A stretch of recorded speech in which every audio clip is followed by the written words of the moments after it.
সাকিবদের বঞ্চিত করা Australian cricket বোর্ডকে দেখিয়ে দিতে চায় বাংলার এইচপির ক্রিকেটাররা। 3 ফরম্যাটের সিরিজ খেলতে 13 জুলাই অস্ট্রেলিয়ার ডারউইনে যাচ্ছে হাই পারফরম্যান্স ইউনিট।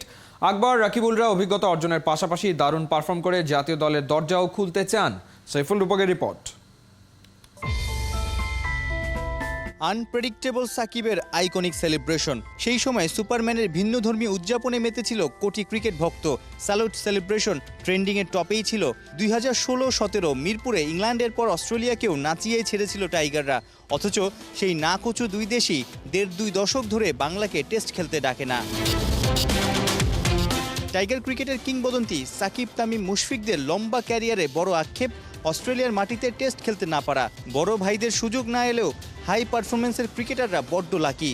জুলাইয়ের মাঝামাঝি থেকে মাসখানেকের অস্ট্রেলিয়া সফরে পাকিস্তান এ দলের বিপক্ষে খেলবে 2-4 দিনের ম্যাচ, ওয়ানডে সিরিজ। এরপর বিগ ব্যাশের একাধিক দলের বিপক্ষে গড়াবে টি-20 লড়াই। সেই 2003 সালে বাংলাদেশের ন্যাশনাল টিম আসলে টেস্ট খেলতে অস্ট্রেলিয়া গিয়েছে, ওয়ানডে খেলতে গিয়েছে 2008 সালে।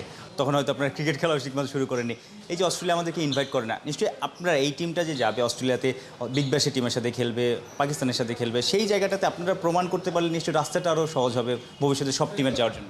না দেখুন, আসলে এইভাবে চিন্তা করি না। জাস্ট আমরা খেলতে যাচ্ছি ইনশাল্লাহ, তো ওখানে চেষ্টা থাকবে যাতে একটা পজিটিভ নোট আমরা রেখে আসতে পারি, যে না আমরাও যে কোনো কন্ডিশনে গিয়ে ভালো করতে পারি। মেলবোর্ন, সিডনি, ব্রিসবেন ওইদিকে এখন বৃষ্টি, অফ সিজন। তবে নর্দার্ন টেরিটরি, ডারউইনের পরিবেশ খেলার উপযোগী। বাংলার পাইপলাইনের অনেক ক্রিকেটারেরই হতে যাচ্ছে অস্ট্রেলিয়ায় প্রথম সফর। ট্যুরটা রাঙাতে ভিন্ন তরিকায় রাজশাহীতে ঘাম ঝরিয়েছেন ইয়াং টাইগাররা। আমি কখনো খেলিনি অস্ট্রেলিয়াতে, যেখানে যেরকম শুনেছি এবং টিভিতে দেখেছি যে ওখানে বাউন্সটা বেশি থাকে, তো রাজশাহীতে আমরা ওইটা মাথায় নিয়ে কাজ করেছিলাম যে বাউন্সের সাথে যেটা অ্যাডজাস্ট করতে পারি স্ল্যাবে এবং কিছু কুইক বলে কাজ করার। এখানে ভালো খেললেই ন্যাশনাল টিমের দুয়ার অনেকটা খুলে যাবে। ন্যাশনাল টিমের কথা চিন্তা করার আগে আমাদের ভাবতে হবে যে আমাদের এটা খুব ভালো অপরচুনিটি যারা যাচ্ছে, কারণ এরকম ট্যুর খুব কম হয় অস্ট্রেলিয়ার মতো দেশে, যেখানে খেলতে পারলে অনেক এক্সপিরিয়েন্স গেইন হবে, নিজের স্কিল অনেক ডেভেলপ হবে, নিজের স্কিল সম্পর্কে জানা যাবে। গত 1-1.5 বছর আন্ডার-19 সেক্টরে ছিলেন, আরেকটা ধাপ উপরে গিয়েছেন। লার্নিং কার্ভগুলো কী কী, আসলে কী শিখছেন বা নতুন এনভায়রনমেন্টটা? এখানে বাইরের কোচরা আছেন, তারপরে সিনিয়র কোচরা আছেন, তো এখানে ব্যাটিং বোলিং নিয়ে অনেক ইন্টারন্যাশনাল লেভেলে কী কাজ বা ইন্টারন্যাশনাল লেভেলের জন্য কোনটা ইজি হবে আমাদের বা আমরা ভালো করতে পারবো, ওইসব নিয়ে আসলে কাজ করা হচ্ছে। কদিন আগেই বিসিবি কোচিং প্যানেলে যুক্ত করেছে 3 সাবেক ক্রিকেটার রাজিন সালে, তুষার ইমরান ও তারেক আজিজকে।